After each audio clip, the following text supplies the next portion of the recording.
আমরা হলো জাতীয় পার্টি করি, আমরা হলো এরশাদের দল করি, জিএম কাদেরের দল করি। তাদের হলো রাজনৈতিকভাবে তাদের অস্তিত্ব নাই। জাতীয় পার্টির সাথে করে তারা হলো সমালোচনায় আলোচনায় থাকতে চায়। জাতীয় পার্টি 9 বছর দেশ শাসন করেছে, সারা দেশের উন্নয়ন করলে জাতীয় পার্টি করেছে।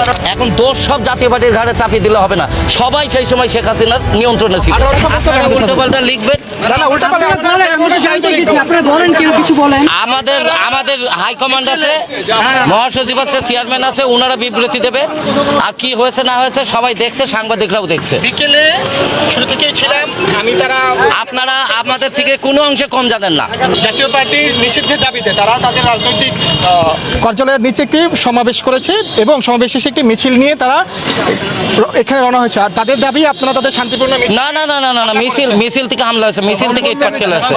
একদম মিথ্যা কথা এটা। মিছিল থেকে হামলা হয়েছে। তাদের হলো রাজনৈতিকভাবে তাদের অস্তিত্ব নাই।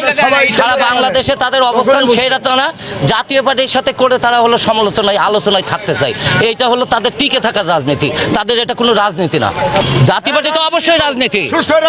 জাতীয় পার্টি 9 বছর দেশ শাসন করেছে, সারা দেশের উন্নয়ন করলে জাতীয় পার্টি করেছে। হাসিনার সাথে আমরা ছিলাম না। সারা বাংলাদেশ হাসিনা ক্রুক করে নিয়েছিল, কক্ষিগত করে ফেলেছিল। হাসিনার সাথে কেউ যায়নি। হাসিনা যাকে প্রয়োজন তাকে নিয়েছে, বাধ্য করেছে। আমরা বাধ্য হয়েও যাইনি। আমাদেরকে রাজনৈতিকভাবে বিভিন্ন রকম মামলা হামলা দিয়ে কলা কৌশল করে সব দলকেই, বিএনপিও তো নির্বাচনে গেছে।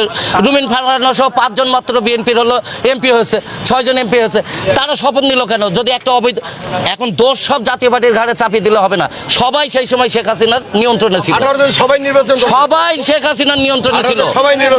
শেখ হাসিনা ফ্যাসিবাদী কায়দায় সবাইকে তার প্রয়োজনে সে ব্যবহার করেছে, মামলা হামলা গুণ খুম বিভিন্ন কিছুর মাধ্যম দিয়ে। না না, ইম্পসিবল। আমরা হলো জাতীয় পার্টি করি, আমরা হলো এরশাদের দল করি, জিএম কাদেরের দল করি। আমরা কোনো আওয়ামী লীগের দল করি না। সাদা হলুদ হেলমেট পরে অনেকজন লাঠি নিয়ে এখানে দাঁড়িয়েছিল, ওরা কারা আসলে? এটা হেলমেটটা ছিল, আমি ছিলাম না। আপনি দেখছেন, আপনি তাহলে খুঁজে বের করেন। আমি জানি না। আত্মরক্ষার জন্য ছেলেপিলে থাকতে পারে, সামনে মাথায় ইট লাগতে পারে। মোটরসাইকেলের হেলমেট সবারই তো মোটরসাইকেল আছে, সবারই তো মোটরসাইকেল আছে, পড়েছিল সবারই তো সবারই মোটরসাইকেল আছে। মোটরসাইকেলের হেলমেট থাকতেই পারে, সবার এক রঙের মোটরসাইকেলের হেলমেট থাকতেই পারে, একই রকম থাকতে পারে। সমস্যাটা কি?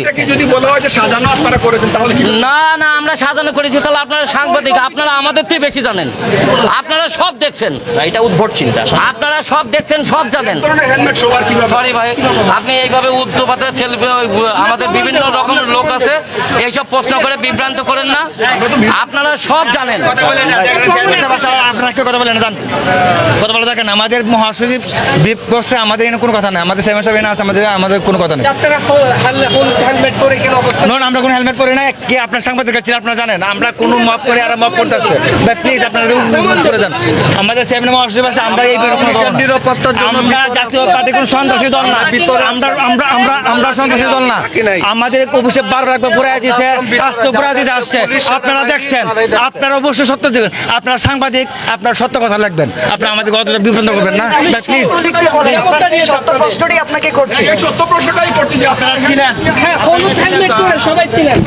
এটা হলো আমাদের, এগুলো সম্পূর্ণ মিথ্যা। কারণ এটা আমাদের পার্টি অফিস, এটা আমাদের বাড়ি। ঠিক আছে, আমাদের বাড়িতে আমরা বসে আছি। আমরা তো কারো বাড়িতে যাই হামলা করিনি। ঠিক আছে, আমরা আমাদের বাড়িতে বসে আছি। আমাদের উপরে তারা অতর্কিতভাবে হামলা চালিয়েছে, সেটা আপনারা অবশ্যই দেখছেন। প্রত্যেকটা মিডিয়ার ভাইরা দেখছে, হ্যাঁ। এবং আমরা অনেকেই আহত হয়েছি এখানে, আপনারা অবশ্যই দেখছেন। কারণ আমাদেরকে তারা, আমরা এখানে যখন স্পটে ছিলাম তখন আমাদেরকে তারা হামলা চালিয়েছে প্রতিপক্ষ হিসাবে নিজেকে বাঁচানোর জন্য। তখন আমাদের ভিতরে 2-1 জন লোক তাদেরকে উপরে ইটপাটকেল ছুড়ছে নিজেকে বাঁচানোর জন্য।